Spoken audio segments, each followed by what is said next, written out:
I'm Lizzie with Central Alabama Voice, and I'm here in Newsite, Alabama at the Fillin Station, where Jason Gamble and Andy Kinman have teamed up to keep this convenience store alive. The Fillin Station has been in Jason's family for over 30 years, and when his father was unable to keep the business going, the two decided that they would do it themselves. They've put a lot of work in, and they're now open, and we wanted to hear a little bit more about their story. So let's hear from Andy and Jason. Well, my family's from here, Newsite. Grew up here.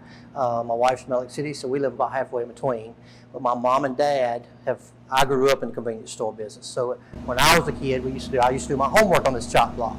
So it's been in the family for years. So we had an old store down the road, probably 3 or 4 miles down there, that actually was my grandparents' store. So I would ride the bus to the store, get off the bus, go home, do homework, give me a snack, go hang out with my granddad.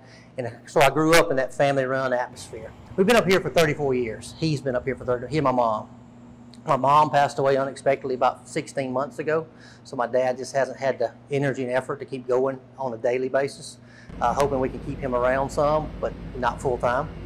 We still want to do produce and some other stuff, so he's going to do a lot of our errands for us. So my grandparents had a store. My great-grandparents, both sets, had a store. So my family's been in the convenience store market serving others for over 70 years. First off, being from here, I have shopped here and done business here. I mean, from when I was small, and actually before Mr. Eugene had it, my aunt ran it. And so we came here a lot back then. And so it's kind of, it's a family thing kind of for me as well, just to see that keep going. But I always have had the idea and the want to do something like this in this area, but there's not a lot of opportunity in this area. And so I had heard that Mr. Eugene was retiring, and I thought that this was good timing. And so I contacted Jason to kind of see, hey, what's going on here? And so I said, well, I've got some interest in keeping this open. And so he said, well, I'd love to do it, but I don't have the time. And I said, well, I've got the time if you're wanting to do this. So that's kind of how that came together. What really made me want to stay in the store after my father was burned out was more so the ability to carry on a family tradition. My whole family has been in the convenience store business. Like I said, as far back as 2 generations, possibly 3. So I wanted to keep that going alive. I just couldn't do it full time. Luckily Andy came along and it's the perfect time for us to be able to do it. So I'll be here some, and he'll be here most of the time for the face of the company. Hopefully it takes off well enough that we both have to be here a lot. So that's the kind of, I just didn't want to see it. The Gamble name is synonymous with convenience stores.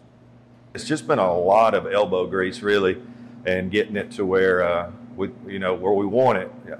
I'd be lying if I didn't think a few times I was like, I don't know if we're going to be able to do this, but once we got everything out, you look back now, it's like, yeah, this is going to work. So, yeah, I think it's going to be really good.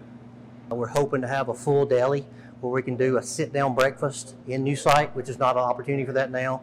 Hopefully a lunch that's competitive and good, and then down the road maybe all for dinner. We've had some people already ask about opening after games and stuff like that. When we're a small independent store, we'll have the ability to do that if we want to, where other companies, the big companies, won't have that ability to do. So we're excited about that. Hopefully 5 years down the road, this thing is up and running, and it's a great place for everybody to come and enjoy. Why do I think it's important to keep small family-run businesses running? It's the lifeblood of America.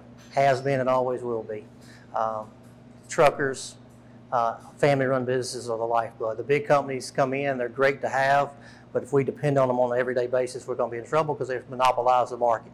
So small independent stores, whether it be a convenience store, pharmacy, grocery store, or anything in between, are the lifeblood of this country. For me, it's important because I think I wanted a place to where, the old guys can still sit around and drink coffee and eat a biscuit, and they can still sit and have that community, and I think these places are important because we need to get people together. This is a time when people are just, this technology world we live in, there's not a lot of community anymore. And so I think places like this offers community for people to get together and to share and to fuss about football or to fuss about politics. But at the end of the day, we shake hands and walk away.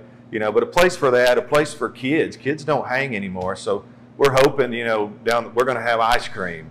and milkshakes, you know, and so maybe we can attract a place for the kids to come and they can sit down and maybe learn how to talk again, you know, and communicate by something other than a phone. So, but I think that's important to kind of create that community again. And hopefully we can do that here.